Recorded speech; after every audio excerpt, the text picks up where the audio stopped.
Welcome. My name is Amy Sapphire. I'm your Jeffco PTA president. I'm here to lead PTA president training this evening. We will be monitoring the chat. So if you have a pressing issue, please write it down and we will have somebody contact me. I will pause at certain times and ask if you have any questions, and you can go ahead and either add it in the chat or unmute yourself at that time and ask. Okay. I'm gonna go ahead and share my screen.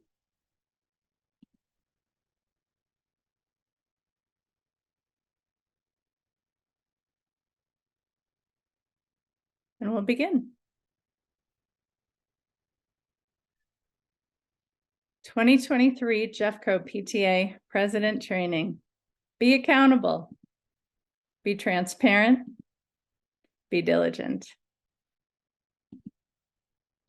So I promise not all of the script is this small, but just go ahead and read through this here so I don't have to read every bit of it out loud. I will go over each and every one.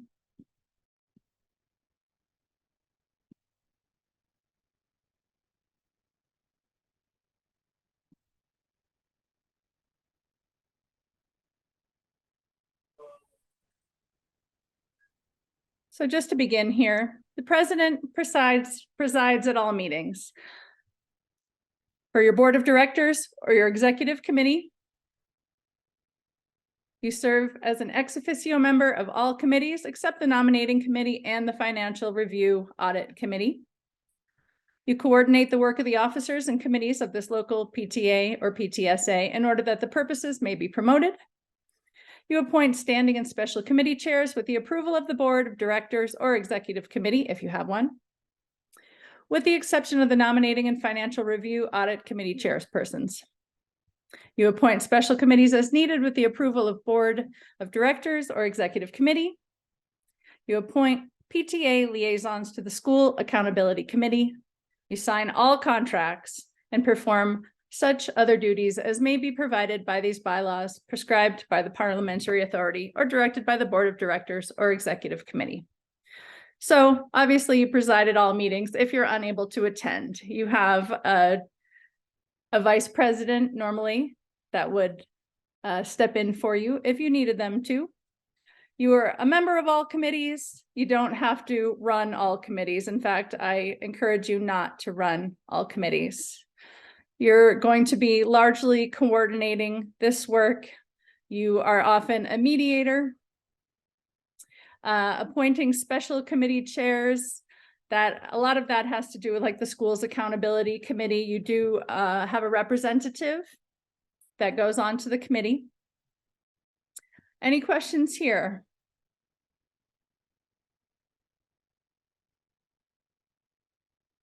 Can I ask a quick question about essentially like having the board approve committee heads, I guess? Or is that better to put those kinds of things in the chat? Having the board approve committee heads? Well, basically, because I took over for president this year, so starting in the spring, I did my grassroots recruiting work to get people, right? You know how it works. But then, of course, you know, it's not like they've been board approved. We actually have our first meeting tomorrow. So I'm like, oh, I can throw that on the agenda, and then we can just go ahead to like vote to approve all these people. Mm-hmm. Oh, perfect. Thank you. Okay. Yes. Thanks. Very seldom do people not get approved. If they're the only volunteer wanting to take over something, you usually accept them.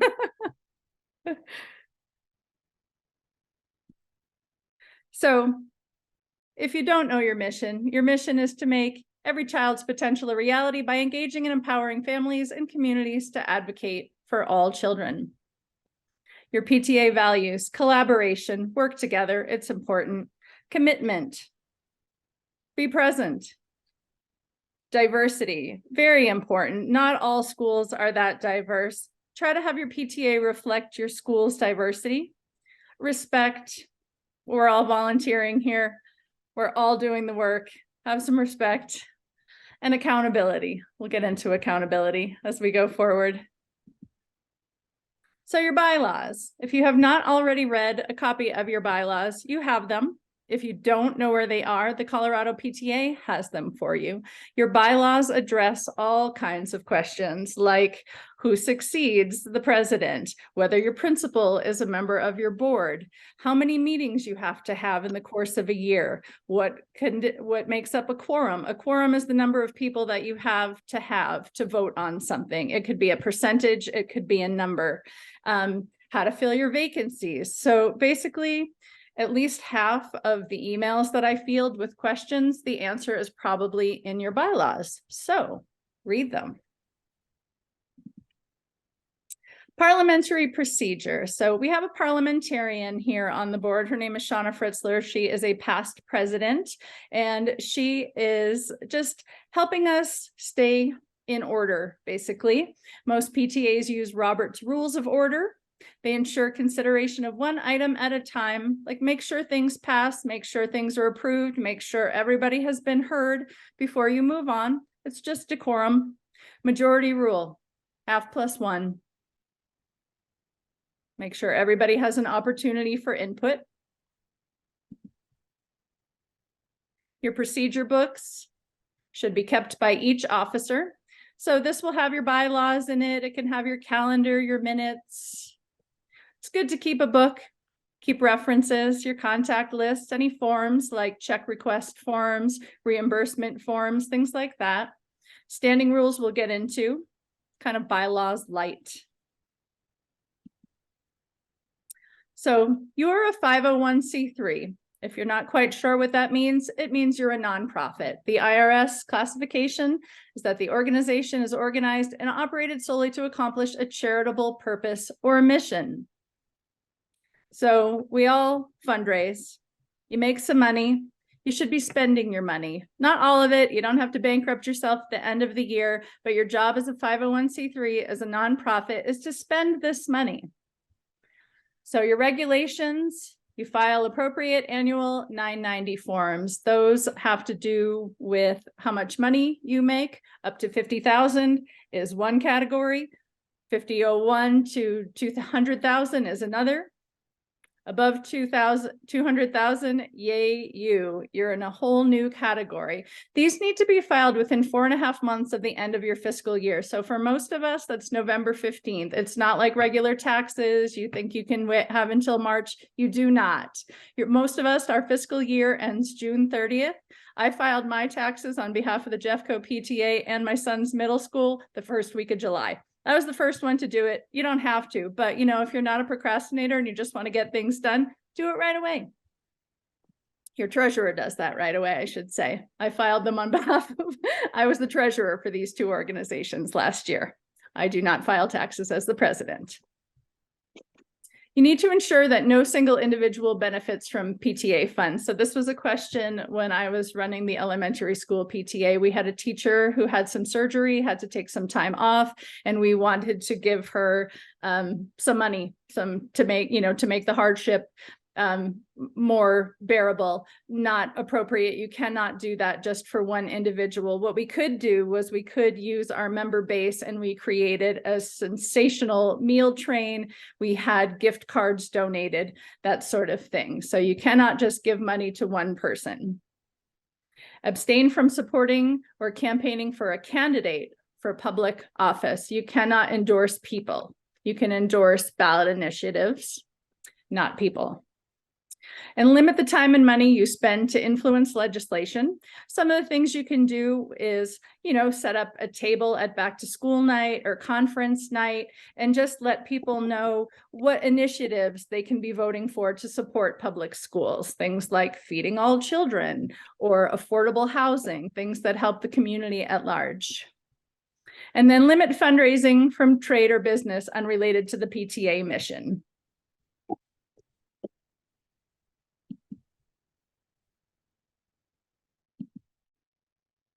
Your bylaws have the answers. We're back there again. So this is why we put that back in there. We really do field a lot of questions where your bylaws have the answers.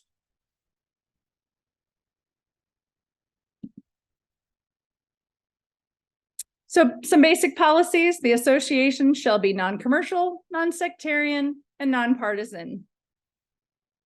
You are not all Christians. You are not all Democrats. Politics and religion has no place in your organization. Leave it out. Non-commercial. So you may not engage in business that is unrelated to purposes of the PTA. You cannot endorse products, companies, or foundations. You may accept donations.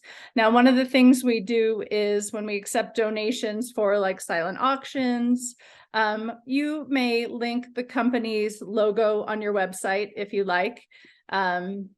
Some things like that. I know that one of the big schools in my area puts a banner out on the fence just for the first couple weeks of school for any business donations that they have received. But you know, you're not a commercial for products during your meetings. Again, nonpartisan, and that's not me telling you that, that's an IRS code.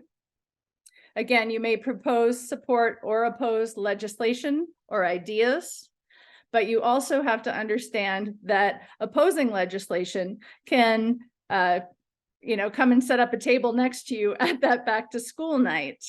I don't know anybody who would sit at an elementary school and, oppose feeding school children, but it could happen. So just know that all sides need to be heard. If you want to come out in support of something, you need to allow the opposition to be heard as well. We are first and foremost an advocacy organization. We'll get back into that too. I know we think of PTA as fundraising, as making money because our public schools are woefully underfunded. We know that, but you are here to advocate for all children.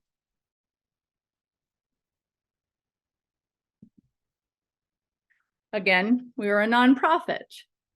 Now, so in the treasurer training, we'll probably go over this next, but as a nonprofit, it is your fiscal duty to spend this money. You can roll over, maybe 10%, 20% of what you make in the course of the year, but just beware, if you make $25,000 or more 3 years in a row, you have to file a report with the Secretary of State. It's part of the Colorado Charitable Solicitations Act. And basically the IRS or the Secretary of State wants to know how you spend your money and how much of your money you spend. They will have you break it down as far as how much money you spend on programming, how much money you spend on administrative costs. If you bring in $70,000 and show that you're spending 14 and you're hoarding the rest, they're going to question whether you are actually a nonprofit. So spend your money.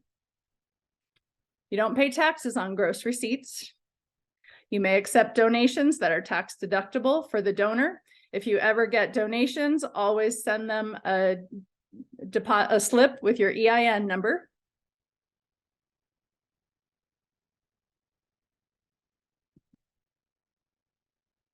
So again, your nonprofit responsibilities, you must adhere to the purposes. You're advocating for kids here.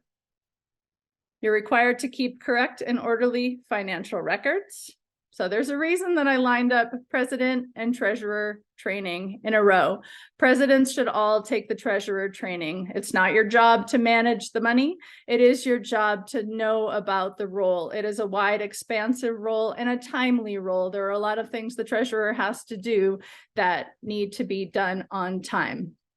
And it's also in your best interest to, have some idea of what's going on with the money. So you are required to conduct an annual audit, not you as the president, but it's in your best interest to see that that gets done.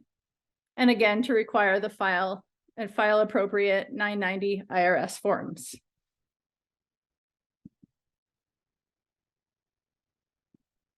So standing rules are like bylaws light. They're not written down. They don't need to be approved, by your quorum and everything. Your standing rules are more like what night of the week you have a meeting,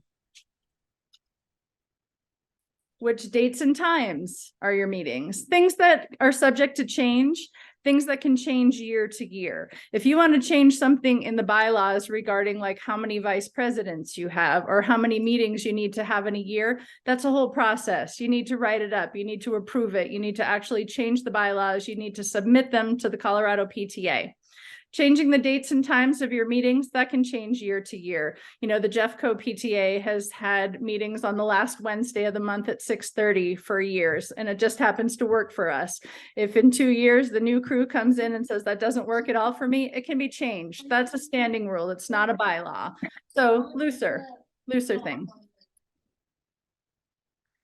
Ensure they do not conflict with the bylaws. Again, read your bylaws. Get out of the room. Get out of the room.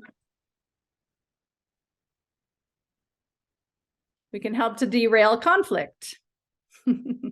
Always try to derail conflict. They're adopted by the body they will impact.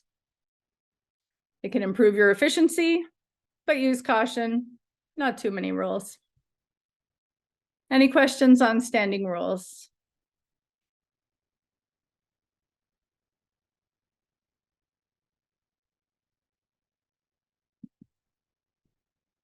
Who is the PTA president? You are. Congratulations. You're chairing board and general meetings, unless you can't be there, but in general, you set the agenda, you set the pace. You oversee the financial compliance, work closely with your treasurer. You serve as a liaison with the school administration and community partners. So keep in close contact with the principal. You're having a meeting probably once a month at their school. You are basically a guest a guest committee at their school. I used to have a meeting once a month with the principal of my son's elementary school. You want to talk to them about upcoming events. You want to have their ear as far as what you would like to see happen, whether it be new events, whether it be how the money is spent. They may have some wildly different ideas on how the money is spent. Just know that your job is not to give them a blank check. You have raised this money. This money belongs to your governing board and your membership. You get to decide essentially how the money is spent in collaboration with the school. You know, if the school comes to you and says, look, we could really use some updated technology and you want to provide that, that's up to you. If the school needs some new library furniture, that's always a good one, because the PTA meetings are held in the library and you're sitting in these uncomfortable chairs and you're like, oh, we could use a rocker here. This would be nice. Just one of those things. Be in close contact with the school. Oh, yeah. Mute, please. Somebody's unmuted. So check in regularly with your officers, with your committees.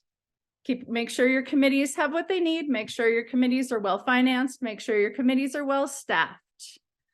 Sometimes you'll have somebody who's like, maybe their thing is sign up genius. Like, get that one person who's sign up genius brilliant and gets everything you need as far as food, volunteers, donations. That can be one person's job to just, that is such a help with all of your committees, because that's usually what they need. They need somebody to get the word out for what they need.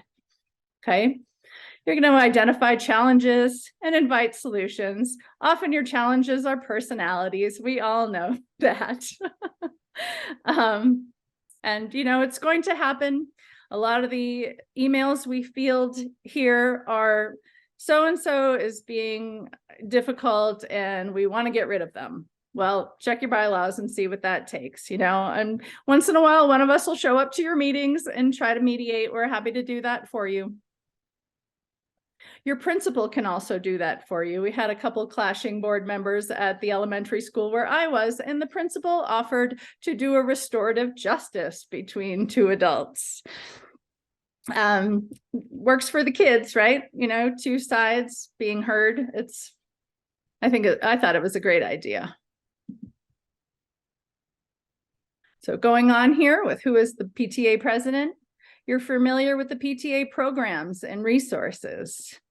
You represent the PTA in the community. So just know that there is nothing on my social media page that talks about my role here with the Jeffco PTA. I can be bold and a little obnoxious about my politics. That is not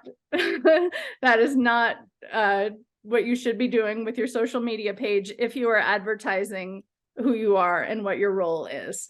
If you want to have a clean page, that is a clean break. You want to paint your car with people's names on it for campaigns, you can do that. Just keep it separate, okay? You recruit and mentor volunteers and future leaders. Yes, get people involved. PTA has a reputation for being cliquey. I know that at my son's elementary school, before I was there, it was rumored that every single one of the executive board members, they ran all the committees. I don't know why you would want to do that, but they ran everything and they shut people out. Now, before I became the president, I ran the talent show. I kept that committee because it was pure joy. And then I took over the presidency and I did both for a couple of years. That said, don't do everything. You know, yes, coming up next, volunteer at events when available, but don't do everything. Get people involved, get more people involved, because you could start out, you never know, just running a little talent show and all of a sudden you're the president. So get people involved. They want to help, especially at big schools. And I left this next bit in there because I thought it was funny. Great presidents have leadership, planning, and public speaking skills and experience. Well, not a lot of us have experience, and certainly not a lot of us are great public speakers. I mean, am I, you know, I fake it, but you don't have to. You don't have to. Just lead, delegate, be warm, be inviting, let people in.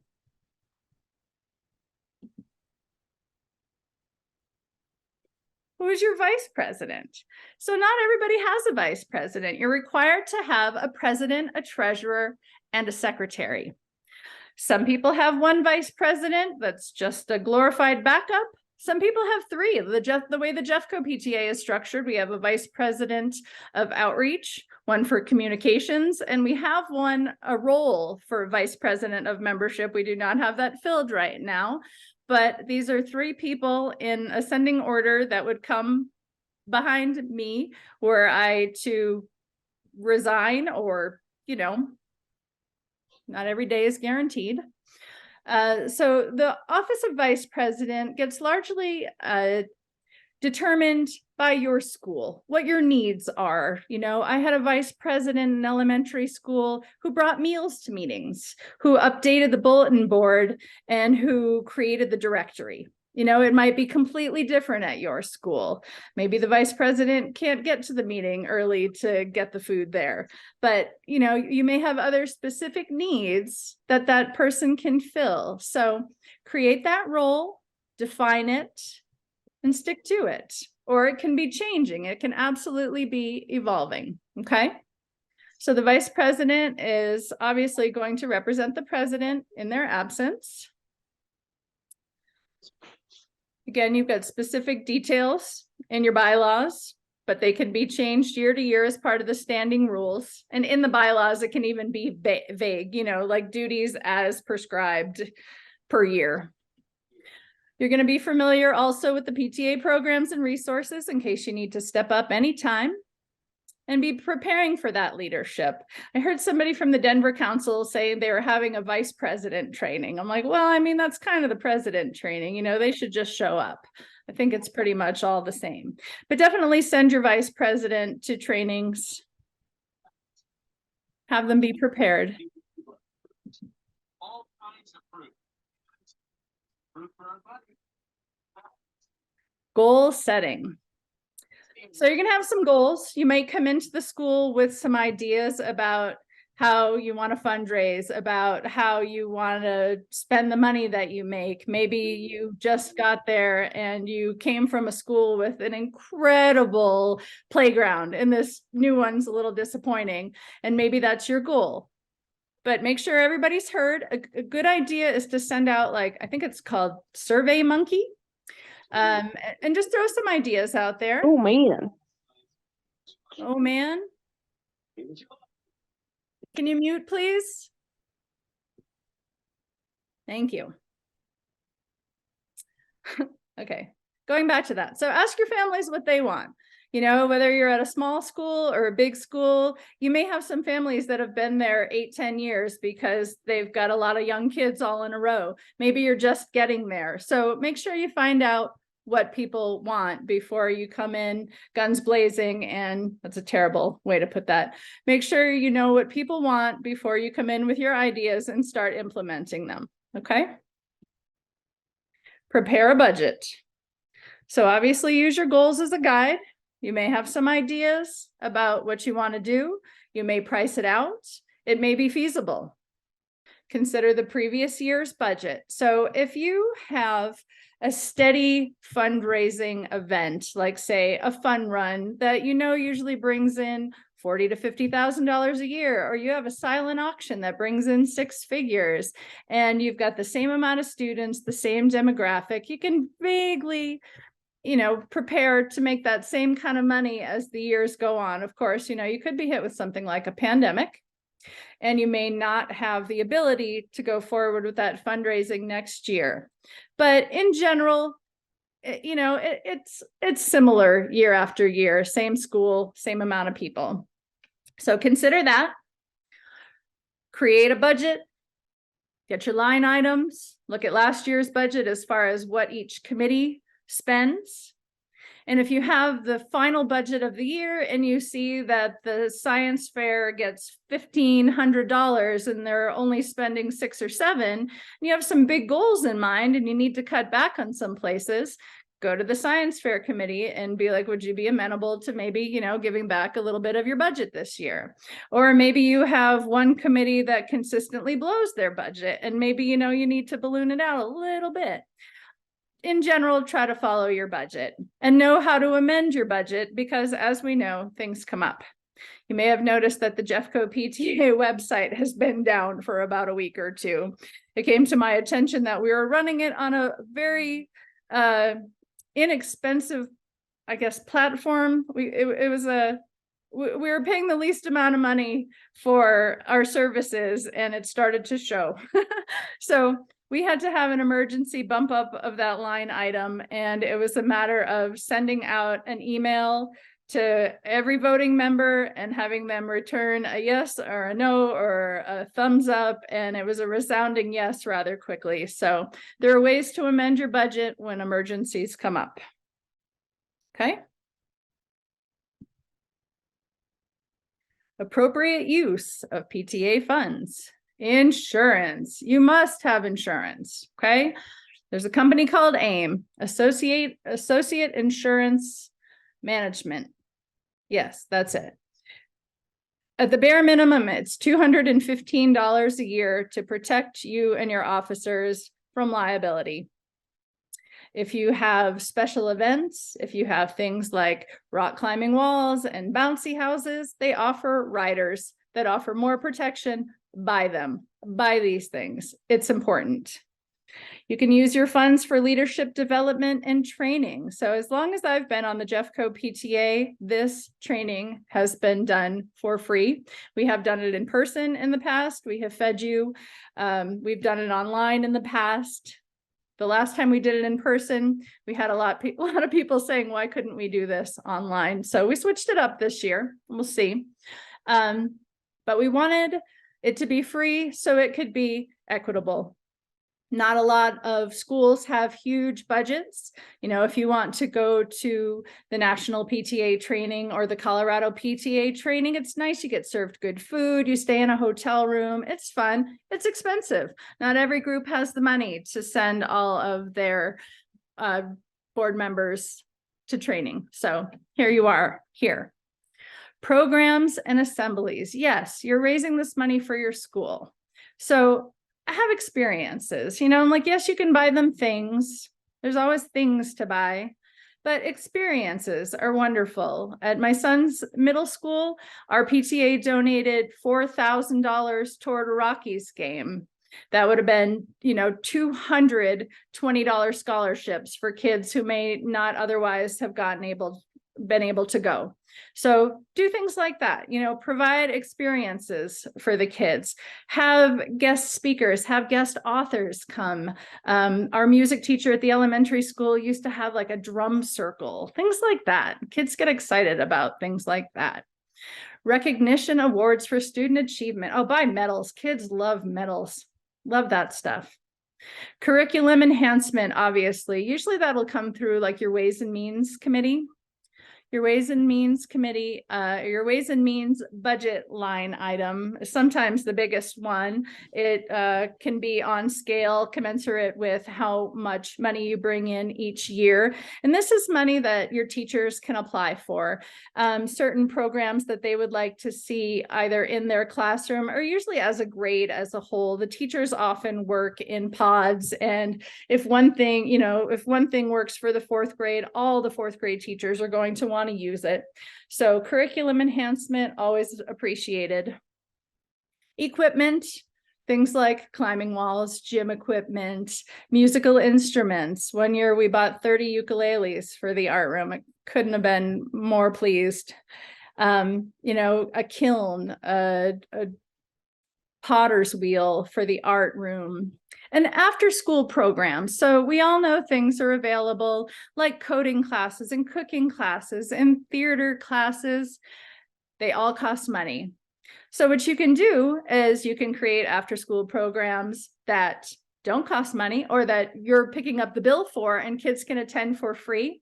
Or you can offer scholarships and you can do that quietly. You can let it be known that you have money to spend for kids to attend after school programs that cost money. So that's a really good use of your funds.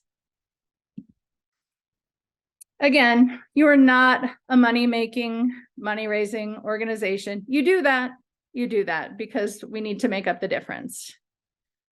But material aid to the school is not a primary function of the PTA. You must support the purposes, never exploit the children, protect the PTA name and your tax exempt status. Again, spend your money, And the 1-3 rule. So the 1-3 rule, for every one fundraiser you have, provide 3 programs, okay? Net neutral programs, ones that don't cost the families any money. If you want them to have some stake in it, I used to collect cans. I used to collect food at events. Foothills Elementary School has a food bank. And so for any free event that I held at school, whether it be the carnival or the talent show, all things, it's a night out. It's a fun night out for families. Bring some peanut butter, please, you know? And then plan first, then fundraise, not vice versa. So have an idea. Tell people what you're raising the money for. You never know. If you tell people like, if we raise X amount of dollars, we can do this. And if each family just brings in this and you have a goal set, it makes a difference. It really does. Whose money is it? It's the PTA's money. Again, you are not a checkbook for the school. You are going to give the school some money, obviously. You're going to provide programming for the school. You're going to buy things for the school that will be there long after you're there. But it is not up to you to hand the school a blank check. It is up to you to come up with ideas and work with the school to decide how best to spend the money. And it is up to your membership, your voting body, to decide what that money is spent on. So running a meeting, schedule your meeting at convenient times. And I mean, again, you can put out a survey for that. Most people hold their meetings at 6:30 p.m., gives people a chance to get home, get their kids settled, maybe feed them, maybe eat something themselves. If you have meetings at dinner time, maybe think about serving a light meal. Set an agenda and set it out ahead of time. I mean, you've got everybody's email address, write about what you're going to talk about, drop it in an email. You don't need to print out the paper for every single person at the meeting. I find it a huge waste of paper. Most people just, you know, they end up under the chairs at the end of the evening. But set an agenda, put it out there via email, let people know what you're discussing. set some ground rules, maybe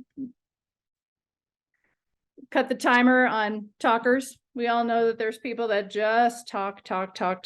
So, keep it to a minimum. Stay on task. Begin and end on a positive note. My husband teaches theater, and he always says sandwich. If you've got something bad to say, put something above it and below it that's complimentary and nice. So sandwich it. You're probably not going to have that bad news. It's a PTA meeting. Give me a break. But begin and end on a positive note. Welcome people. Thank them for being there. Thank them for coming. Ensure you have a quorum. So again, in your bylaws, it'll be a quorum. It could be a percentage. It could be just a straight up number as far as how many people you need in order to make your vote count.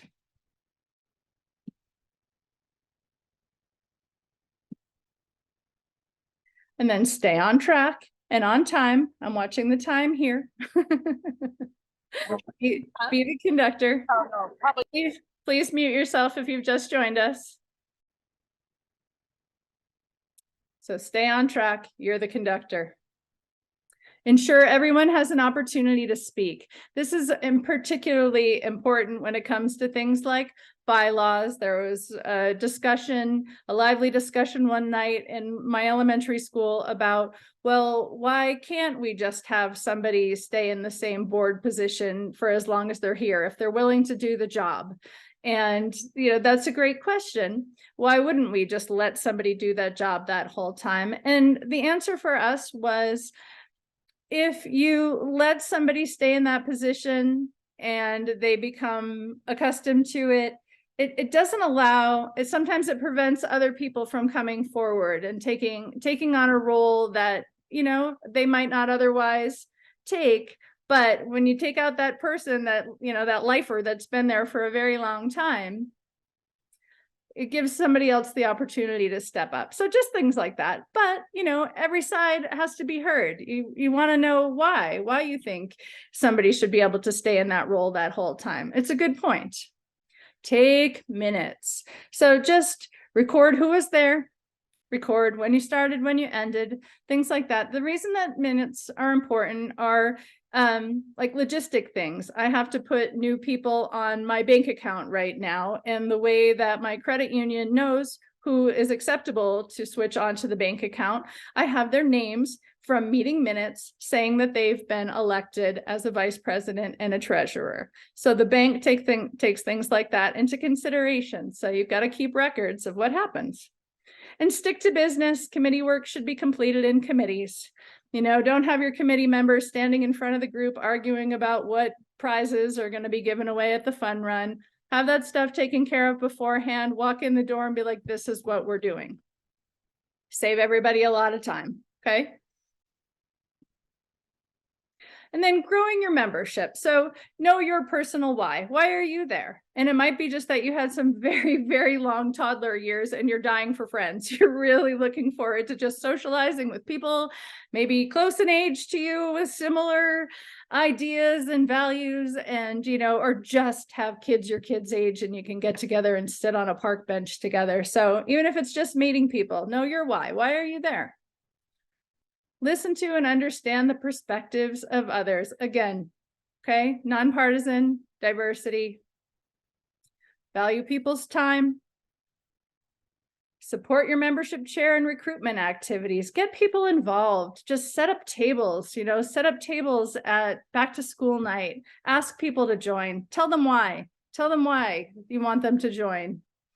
I used to start the community breakfast or the welcome breakfast every morning at elementary school by saying, you, like me, are hopefully still in that sweet spot where your kids like having you around. They're excited when you show up at school. I have a middle schooler now and it's not quite that sweet spot, but if you've got little kids, God, it's so exciting. They want you to be at school. It's fun. That right there is the benefit.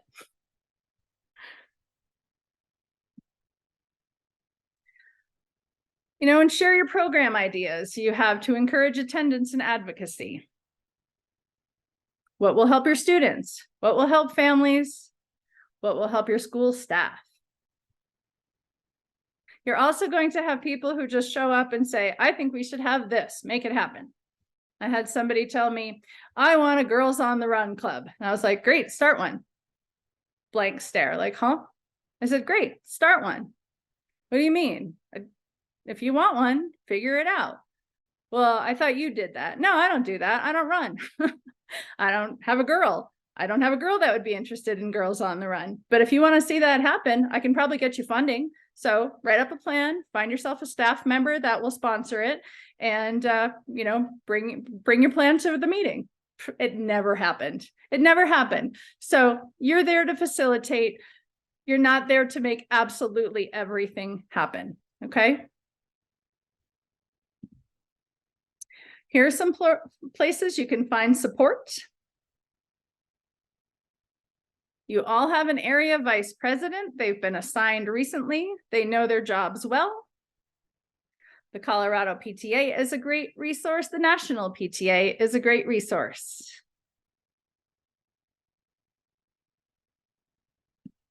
And now, questions.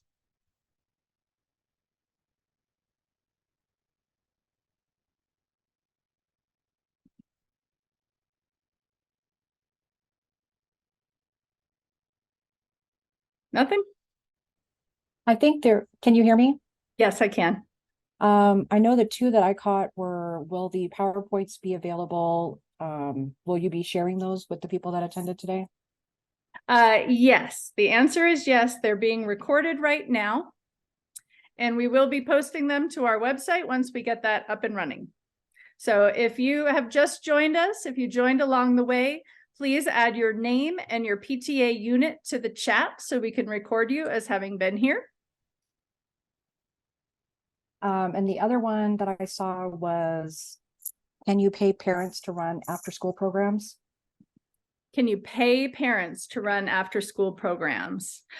Ooh, Sean, are you on here? I don't believe so. No, you cannot pay parents. No, you should not do that. That's a conflict of interest issue. You're always going to, you want to hire a business if you can. If you need to hire somebody as an individual, they need to file an LLC and be filed with the Secretary of State and carry insurance. So you need to have that backup for yourself. Your insurance actually requires that as well. Do not pay anybody directly. And anytime you're paying for services through any of the, LLC that you're doing, you have to get a W-9 from all of those people, and you need to file 1099s with the IRS for all of those people. So it's really important that you follow those processes completely, because you can jeopardize your nonprofit status and Jeffco PTA's nonprofit status and Colorado PTA's nonprofit status and National PTA's nonprofit status if you don't follow those procedures. I have one more question, since we have Shauna on here that has tons of experience. I know that you can have volunteers watch kids during meetings, correct?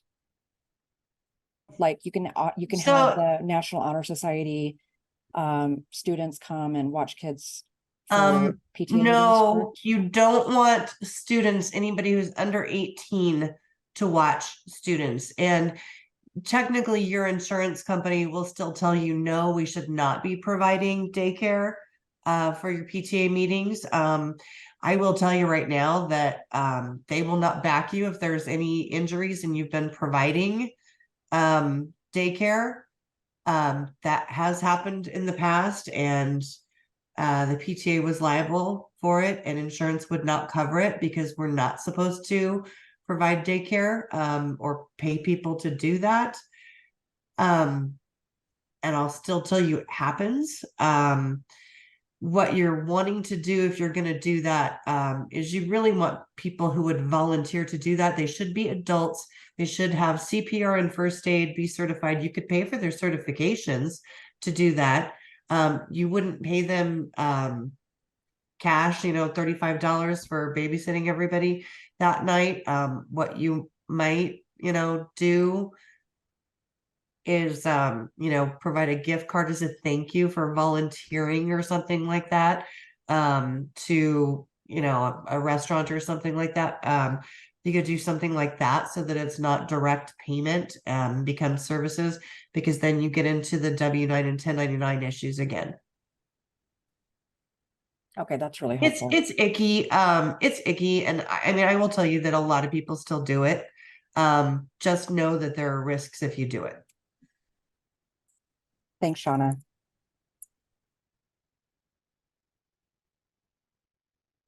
I And- think there's a couple more questions in there. Do you want me to go through them real quick? Yes, please.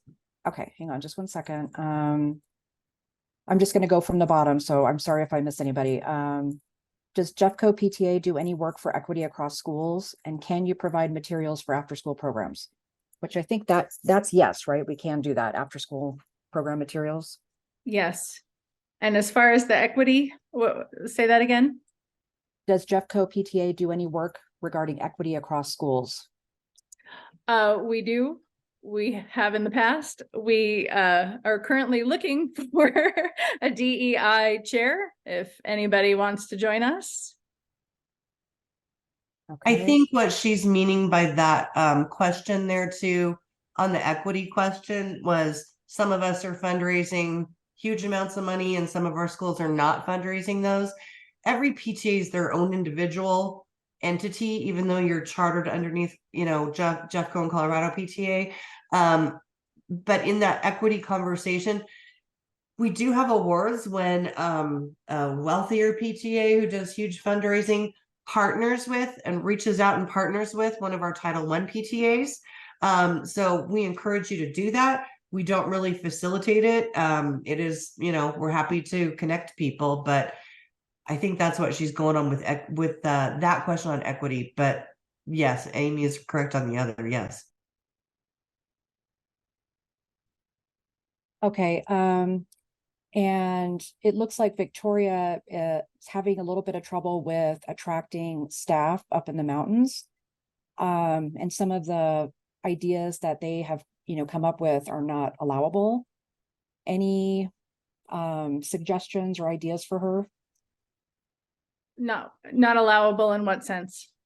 Like, you know, you can't pay for paras. I'm sorry, I'm gonna go back. Oh yeah, like can't use funds to pay for an additional teacher. Victoria, you know, go ahead and feel free to pop on if you want to. Oh, okay. Sorry, I didn't want to be that person. Well, no, it was just interesting because, like I said, this was really just somebody trying to think outside the box last year, right? And I definitely was not knowledgeable enough about the, you know, different rules and everything. So that's why I thought I should add. I was like, oh, to be clear, we're not doing this. I didn't want to sound like we were like illegal or something. But not just for Evergreen Middle School, but for all the mountain schools. I mean, I know each of our areas in the Front Range, especially, are having different types of challenges, but I think a lot of you can imagine attracting staff up here is really hard. So we have, you know, yes, our shrinking school populations, right? For example, the Bergens are being consolidated, right? So with that, you know, then of course there's shrinking budgets, right? And, you know, we're talking about the equity of fundraisers, and it was reassuring, honestly, to hear a lot of other people say, oh, we raised 50K, right? That's our goal each year for the middle school. Like, so with the, well, it is because it's always interesting. We have a generous community, but, you know, one that gets stretched kind of thin between all the needs up here. So the idea last year, somebody said, well, PTA funds can fund a para position because the schools were so desperate. This was like one of our elementary schools in particular. So yeah, you know, it's one of those big picture questions that anybody would have for their schools. Is like, how can we continue to attract candidates when, you know, pay is a challenge, you know, all these different issues. There's no easy answer to that, by the way. It was Yeah, just you cannot pay for people. You cannot pay for people. And one of the ways we did a little workaround at my elementary school was we ended up kind of beefing up the technology budget, and our principal was able to free up a little money and spend that on salaries so we could have full-time AMP teachers. You know, we were one of the only elementary schools in the area that had a regular art, PE, and music teacher, and that's because the PTA bought them iPads and laptops. So, but you cannot pay for people. So I'm looking at the time here. I do have to wrap up in about 4 minutes so we can begin with the treasurer training. That is a separate link if you're joining us for that. I do have a few more time for a few more questions here.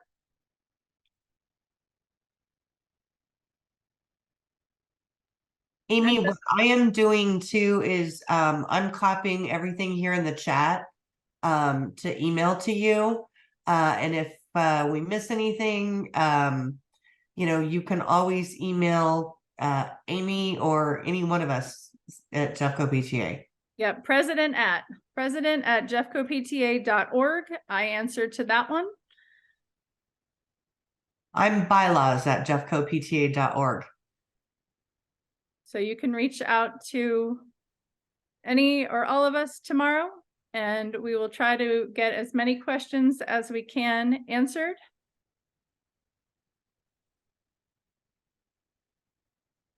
And Angela is in charge of the area vice president. So Angela Abeda is the one organizing your AAVPs. If they have not already reached out to you, they will soon. Your AAVPs are going to be kind of like your first step. If they don't know the answer, they'll come to me, but it breaks it down and makes it more manageable. So each of them has about 18, 19 units a piece, is it? As opposed to, one of us trying to manage all 92 of you. So please throw those questions in the chat if you have them. I'm going to end the recording in about 2 minutes here. Give everybody a chance to stretch, grab a sip of water if you are joining us next for treasurer. And don't forget, tomorrow we've got advocacy with Sarah Roberts and Don Fritz. They are going to show you the other side of PTA, the non-fundraising side, the part where you're doing the work to actually advocate on behalf of children. And then we will have a secretary and bylaws training as well. I know you've all got questions about bylaws. So. Hey, Amy. Yes, Ange. There was a question, not really, I don't know if it was a question. It was more like somebody mentioned that they would love to connect with other presidents. And I was thinking, don't we still have that Facebook group for, I can't remember what it's called. Can anybody help me out here? Don't we have a local leaders Facebook page?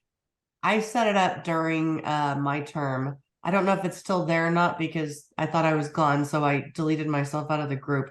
So, but Tina's here, so we can dig into it. Okay. I think that was Brandy that asked. So if we can find that, if that's still available out there, because that was a really great resource. I remember that people would post questions or challenges that they were having, and it was for your board leaders. Yep. So I'll see if we can put that out in one of the AAVP newsletters coming up. Okay. That or weekly updates. That way you can get involved with that. I don't know if that'll help. Anyway. Okay, bye. Okay. All right. Well, I thank you so much all for attending and your thoughtful questions. I'm going to stop the recording here. And if you are joining us for treasurer, we'll see you in just a few minutes. Thank you.